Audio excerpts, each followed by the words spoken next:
At the entrance, she said, "Take care of it for a week." I was puzzled. "What are you talking about?" Suddenly, my self-centered sister-in-law called me. She had left her baby in an eco bag at our entrance, but I had moved out yesterday. As soon as she heard my reply, my sister-in-law started shouting, "I'm overseas. Find it now." I rushed to the house I lived in by car, but the baby was nowhere to be found. I thought I need to call the police. With trembling hands, I took out my cell phone and was about to uncover a truly terrifying fact. I married Scott 10 years ago, and we lived together. We wanted children, but were not blessed with any. Before I knew it, I was 38. My younger sister-in-law, Lindsay, who was 5 years younger, often took advantage of me. Her husband was a president, and my husband worked for his company, which she used to her advantage. It was commonplace for her to ask me to run errands, only a 10-minute drive from our house. Moreover, since she got pregnant, she called me more often, even making me clean the house and prepare dinner. Even though I loved taking care of people, I told my husband that she was being too selfish. But he asked me to keep looking after her for a while, saying, "I'll talk to her about it." "Sometimes sorry, but please help her out," he'd say. It seems my husband was under her husband's influence. So I reluctantly went to Lindsay's house whenever she called. "Ah, my stomach is heavy," she'd say. "Hey, Michelle, don't just sit there. Get the TV remote." What? Although she was only 3½ months pregnant, her belly seemed to be showing more than it should. However, she was naturally plump, so I kept my unnecessary thoughts to myself. "Wouldn't it be better for a safe delivery if you moved around a bit yourself?" I suggested. "Don't give me advice when you've never been pregnant," she snapped. "This baby is going to be our future son. What's wrong with taking good care of him?" She slouched on the sofa, never dropping her arrogant attitude, which gradually wore on my nerves and stressed me out. But when I questioned whether the gender could be determined at 3½ months, she flared up in anger. "You have an old brain. Nowadays, civilization has advanced so much that you can find out the gender right away," with Lindsay insisting as if it were the most natural thing. I didn't feel like arguing back and just listened to her complaints wearily. "You're just jealous because you can't get pregnant," she accused. "It's really bad for the baby's prenatal education. If anything happens to this baby, it's your fault." Eventually, she started using the unborn baby to threaten me. It became suffocating to be with Lindsay, and I continued to go home sighing after quickly finishing what I needed to do. When I talked to my husband after returning from work, he soothed me, saying, "Just bear with it a little longer." Still, I felt uneasy as I went on with my life because it was painful to keep feeling this way. I made excuses whenever Lindsay called and kept refusing her. Then Lindsay complained to my husband that I was being mean to her, which left me completely at a loss. Even if I said I was busy, she wouldn't listen and kept calling me. Eventually, I had to answer the phone, and she screamed in a piercing voice, "Michelle, is it okay if your brother's position at the company gets worse?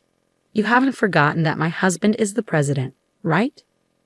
My husband was always gentle and kind with the sole intention of not causing him trouble. Feeling like I had no other option, I found myself at Lindsay's place more often. As time passed, Lindsay gave birth to a boy a month before her due date. Moreover, the baby weighed over 140 ounces. Isn't he too big for being born so early? I wondered, but having never been pregnant myself, I assumed it might be possible and accepted it. Lindsay named the child Chris, and predictably, after her discharge, she called me to take care of the baby. "Think of it as practice for when you have your own. Fulfill your duty as a nanny. You might not even get the chance to have one," she remarked. Despite my annoyance with Lindsay, I visited her home every time she called, thinking she must be struggling after just giving birth. Plus, the baby was just too adorable. "Chris, you're such a good boy. Grow up healthy," I'd coo. Changing diapers for the first time and bathing him, none of it felt like a burden when I saw his face. However, 3 months passed and Lindsay started dropping the baby off at my house more frequently. "What's going on? You're all dressed up," I questioned her once. "I have a dinner with people related to my husband's work. I have to go with him, so you take care of Chris," she replied. As she regained her strength, I realized how busy a president's wife could be, and I diligently took care of the baby. However, the frequency of Lindsay leaving Chris with me started increasing. "Thanks for today. Isn't this too much? You're not just accompanying your husband, are you? I asked her one day. Right now, my husband is handling an important business deal, and I'm helping out. You should help too. Lindsay raised her voice, forcing the child on me before quickly leaving. With doubts about whether she was really any help, I couldn't just ignore the baby in front of me, so I took care of him as needed. However, one day was different. When I changed his diaper, Chris had diarrhea. He was energetic and didn't have a fever, so I kept the room warmer than usual to keep him from getting cold. In the evening, when Lindsay came to pick up Chris, I told her about it. She confronted me loudly, accusing, "You useless thing. You did something to Chris out of spite, didn't you?" I shook my head, denying it, just as my husband Scott came home. "What's all this noise in the entryway, Scott?" Lindsay's voice softened, and she started crying, despite always using harsh words towards me. "I understand your feelings, but Michelle doesn't have much experience with child rearing. It might have just been a bit cold today. I'll apologize, so please forgive her," my husband defended me. But I was puzzled as to why I had to apologize when I hadn't done anything wrong. Feeling frustrated, I sent Lindsay and Chris off while preparing dinner in low spirits. Suddenly, my husband became serious and pulled a letter-sized envelope out of his bag. "Michelle, there's something important we need to talk about." "Dinner can wait. Please have a seat," he said, spreading out the documents on the table. The words he told me were hard to believe, especially since I hadn't imagined anything like it. However, understanding his firm resolution, I quietly nodded. A week later, while I was unpacking some boxes, Lindsay called. "I left a bag at your entrance, so take care of him for a week," she said abruptly. "What? What are you talking about?" I responded, confused. "Don't play dumb. It's my baby, of course." "You've already brought him inside, haven't you?" she accused. After hearing the full story, it turned out that since I was not at home, she had put Chris in an eco bag and hung it on the doorknob. Panicked, I said, "Wait a minute, we moved out yesterday. We're not going back to that house. Please go and pick up Chris right away." However, Lindsay didn't believe me, accusing me of lying again. When I insisted it was true with a serious tone, she suddenly panicked. It turned out she had left Chris 5 hours ago. Moreover, I was shocked to learn that she was currently on an overseas trip. Despite it being spring, it was still a chilly day without much warmth. "Go pick up Chris now." "Hurry up," she demanded. More worried about the baby than angry at Lindsay's attitude, I immediately drove off. An hour later, I arrived at our old house and checked the entrance, but there was no sign of Chris. I scoured the garden and asked the neighbors, but no one knew anything. There were no signs of an echo bag, no crying heard. What's going on? Feeling futile without any clues, I was about to call the police when my phone rang. "What? What did you say?" The content of the call was so shocking that I was left speechless. After ending the call, I was so stunned that I just wandered around in a daze until Lindsay called. "He was in the eco bag hung at the entrance, wasn't he?" she asked urgently. "Oh, he's not there. I can't find him anywhere," I replied. "Seriously, this is bad. If we don't find Chris, my husband might divorce me. It will be your fault if we don't find him." Lindsay's voice trembled over the phone, revealing her panic. Realizing there was nothing else to be done, I offered to report to the police and ask for help. But Lindsay adamantly refused, fearing it would become a big deal and her husband would find out. "Chris's safety is more important than your reputation. Chris is just a tool to extract money from my husband," she revealed selfishly. Unconcerned about me, I could hear Lindsay talking with someone she was with. After a while, Lindsay lamented, "This trip is ruined. I couldn't get a flight today, but I'm coming back tomorrow. Don't tell my husband anything. If you find Chris, contact me immediately. I'll do what I can." After hearing my response, Lindsay seemed satisfied and hung up the phone. The next day, as I waited for her at the airport, she appeared arm in arm with a man. Seeing me, she approached with a displeased look. "Michelle, what are you doing here? Did you find Chris?" "I came to tell you something important. Chris has gone somewhere you can't reach. It's too late," I said with a downcast and sad expression. Lindsay began to panic. "You're lying. What am I supposed to tell my husband, you useless thing? Find a baby that looks like him right now," she demanded, enraged and devastated. "How can you say that? Are you even a mother? Overwhelmed with anger and sadness, tears started to flow. However, I quickly wiped my tears and firmly met her gaze. Instead of looking for a similar child, talk to this person, I said. As I said this, a woman who had been hiding behind me, wearing her hood deep over her face, shook herself. Not just Lindsay, but the man with her started trembling. Yes, this woman was the wife of Lindsay's affair partner. The man was too shocked to move, and as his wife confronted him, yelling, "You scum, I'll knock some sense into you," he pleaded pathetically, "Please forgive me." But his wife was unforgiving, telling him to bite down hard, and then she slapped him back and forth. The force was so tremendous that passers-by stopped in their tracks. She left the man, who had collapsed while clutching his cheek, and then turned to face Lindsay. Lindsay quickly stepped back and began to speak rapidly. "Listen, don't get it wrong. We're not in that kind of relationship." "What?" "Hey, Michelle, stop recording with your smartphone." Despite her attempt to deceive, seeing me holding up my smartphone to record the scene, Lindsay snapped back. However, I continued to record. I remained calm. "Then how do you explain this?" I pulled out an envelope I had brought with me containing emails between Lindsay and her affair partner, as well as cozy photos of them I found on social media. Lindsay attempted to forcibly take these from me, glaring menacingly. "Snooping around like that is the lowest. How did you find his wife's contact information?" "I actually met his wife by chance," I replied. "When I saw Lindsay's affair partner on social media, his face seemed familiar. After racking my brain, I realized he was the husband of the woman who works at my regular hair salon. He too was a hairstylist, but unlike his wife, who was successful and owned several shops and was skilled in a technique she was known for, he was known for not working and just playing around. He was a typical husband sponging off his wife. When I told his wife about Lindsay's affair trip, she said, "I've reached my limit. I'm joining in." She came with me, usually gentle and kind. I was honestly surprised at how terrifying she could be when angry.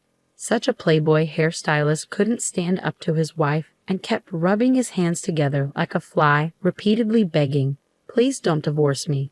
Watching her steadfast refusal, I felt a strong resolve. Moreover, was Chris born from the affair? I continued. "What? Don't just make things up without proof," Lindsay snapped back. "But he was born a month early and weighed over 140 ounces. That's definitely too big. You've been fudging the weeks, haven't you?" While saying this, I pulled out another envelope and showed her the documents inside. One was a maternal and child health handbook, and another document proved that Lindsay's husband was not Chris's biological father. "You play dirty. But if I tear this up, it's like nothing ever happened," Lindsay declared, snatching the DNA test results from my hand and tearing them up on the spot, looking pleased with herself. She probably thought she could get away with it, but that wasn't going to happen. "You better talk directly to the person who gave me these documents." I turned my smartphone towards Lindsay, and she opened her eyes and mouth wide, as if she was about to scream. No wonder, the screen showed Lindsay's husband. I wasn't recording. I was on a video call with Lindsay's husband. "Lindsay, you lied about going to your parents' house and deceived me," he said sternly. "Well, so you know," she stammered, not making any sense in response. Standing in front of her, I slowly began to speak. "Listen carefully. I'm going to explain everything one by one. A week ago, her husband, suspecting something, had requested a DNA test between himself and Chris. After finding emails between Lindsay and her lover at the same time, he lied about going on a business trip for a week to monitor her actions.